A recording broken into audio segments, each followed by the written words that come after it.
Wheatley's heroic description of the birth of America through warfare belies a lot of the worry that came with having armies marching around on the continent.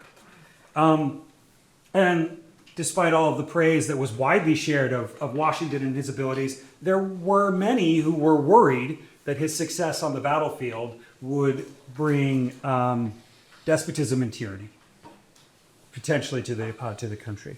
And this anxiety has a long history. So if we go back to Great Britain, before it was even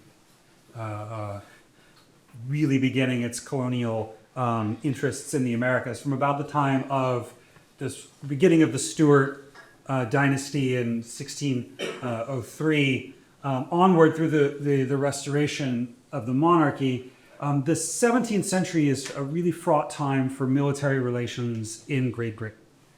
And there's a lot of tension between Parliament and the King over who has the authority to raise and maintain an army. And it eventually, the English Civil War will help shape this debate in some important ways. But by 1689, the English Bill of Rights will specifically prohibit the king from raising an army without the consent of Parliament. And it's largely adhered to, at least in Great Britain.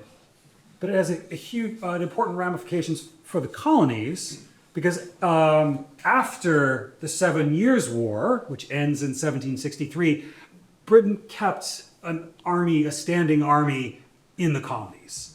So from about the time that Phillis Wheatley first arrives in Boston, the American colonies were more or less garrisoned permanently by a standing British army in a way that would not have been legal or acceptable in Great Britain itself.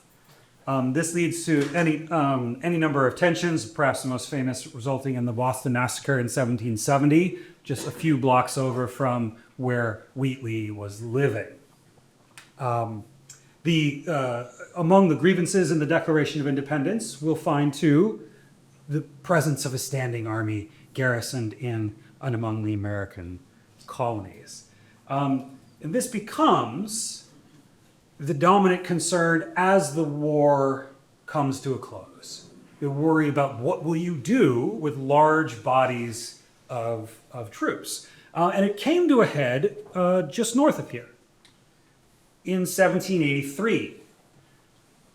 So the preceding summer, in 1782, a victory at Yorktown has finally, it seems, ended the American Revolution with victory. But the Treaty of Paris that formally ends the war takes a long time to hammer out. So there's not a lot of fighting going on, but everybody's just sort of sitting around waiting to see how these negotiations go. Congress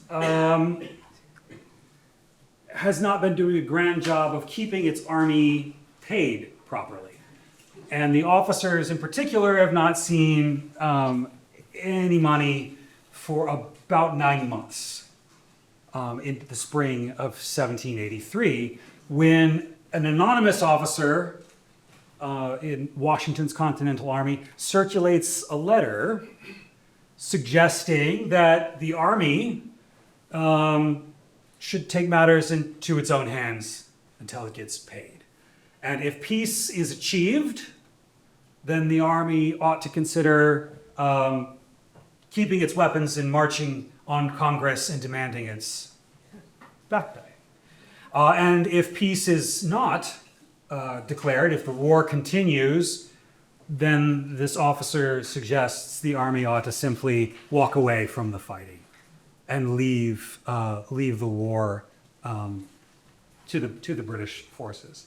Washington finds this utterly unacceptable as a state of affairs and brings together his officers at his headquarters in Newburgh and delivers this address. I've got the whole. This is a pretty quick read here. But this is his address to the officers in March. So he's seen this letter he heard about this attempt to get all of the officers together and vote more or less on one course of action or another.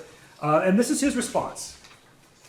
And so I'd like to take a quick moment, read through George Washington's response, see if he lives up to Phillis Wheatley's sense of his own heroic ideal.